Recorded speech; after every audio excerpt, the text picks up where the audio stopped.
It was a balancing act that worked well for a long time. The Macabre project was the showpiece of the alternative culture scene in Barcelona. The artists who occupied factory sites and prepared themselves for a circus career were known all over Spain. The atmosphere of openness and creativity here became legendary. And then it all fell apart.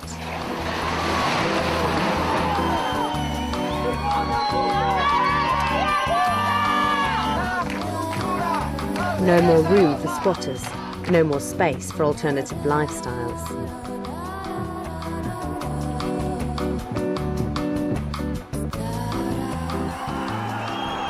Each new demolition gave rise to frustration and violence. The centre of Barcelona has a tradition of riots and clashes. Over the last year alone, 150 houses were razed to the ground. The housing problem is Europe-wide, and Catalans are following developments in France with interest. There, the plight of the homeless has been successfully brought out into the open political arena. A French political activist has come to Barcelona to report on the outcome of the French A Roof Over Your Head campaign. In Spain, as in France, both young and old are equally uneasy about the situation. Une cité n'est pas fondée tant qu'elle admet une misère individuelle. In our movement, you will find people who cannot make a down payment on an ordinary flat. They cannot afford to pay a mortgage. They want to move away from living with their parents, but the bank will not give them credit. All we ask for is legal recognition of the right to appropriate lodging. We have to focus political attention on us and make ourselves heard.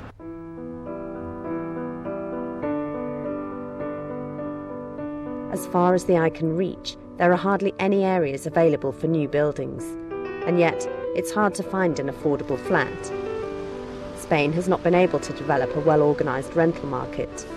90% of apartments available are freehold flats, a record in Europe. But real estate projects in the country are often pure property ventures. The cost of flats is increasingly unaffordable for young people. The rise in prices is also linked to the image of Barcelona as a showcase for tourism. The government has stood by and watched passively as prices have gone up by 150% since 1998. A quarter of the population can't afford suitable accommodation.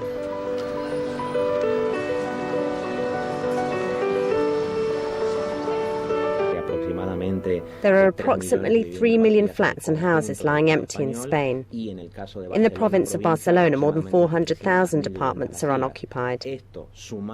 Social housing and affordable rented accommodation for the average wage earner is scarce in Spain. No longer is it just the working classes or the younger generation who are in this plight. It's also people from the middle classes who are increasingly faced with serious housing problems.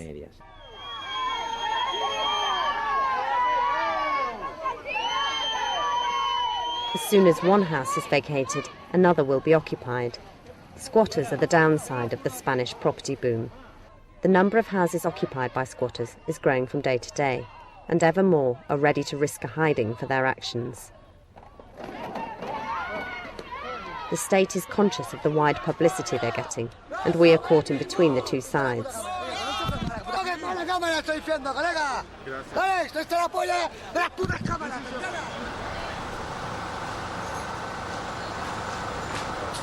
We're visiting a house hours before an eviction. The clearing gang are becoming ever more crafty. Their latest strategy is to carry out immediate dispossessions without giving any notice. The squatters risk having everything they own ending up on the rubbish heap. I've lived here for 2 years. Early this morning, a mate phoned me and said I should come over, as I hadn't stayed here overnight. As I arrived, there were the police, people gawping at us. Our furniture was lying in the road. We were chucked out. Several of those squatting in this house have not occupied it out of necessity. They have possessions, they come from good houses. They want a simple alternative life, to be happy after their own fashion, nothing more. Si se juntan y quieren estar juntos, viven de cualquier manera.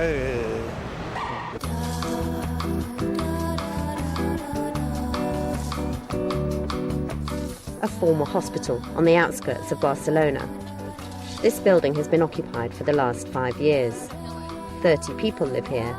Leftists, opponents of globalisation, anarchists, students, the unemployed, street performers and immigrants, those who can't afford any rent on an apartment. You won't find any children from affluent homes here.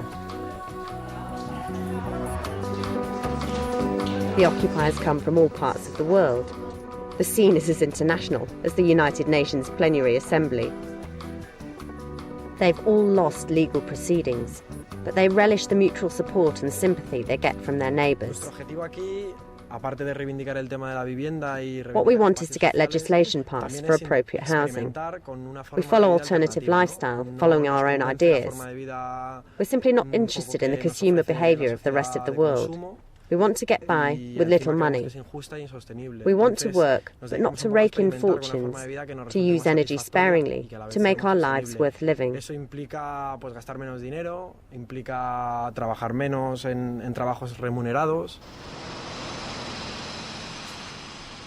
Life is substantially tougher for squatters here in the centre of Barcelona.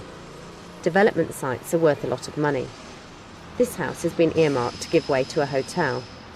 From the original 23 households that live here, only 2 remain. The others were told to leave, explains Blazina Tapia, one of the last remaining tenants.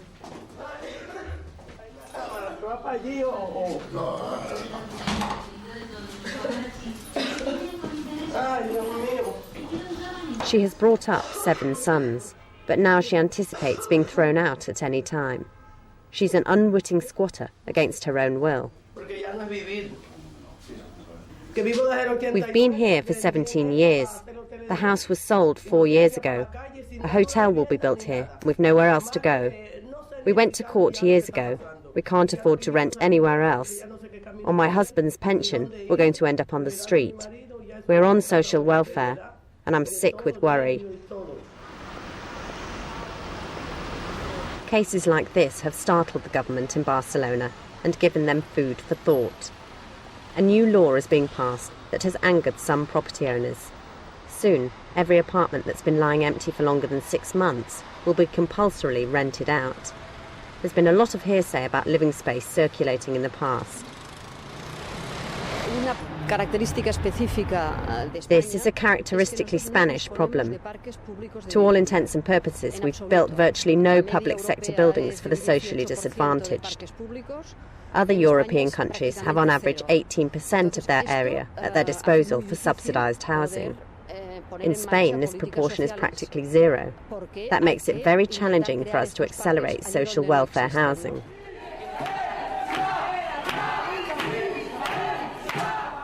Although in many cases their actions are not clearly understood, the Barcelona squatters are forcing the government's hand. The moral courage of the young Catalans has been worth its while. The campaign for the right to appropriate housing is finally arousing ever more public attention.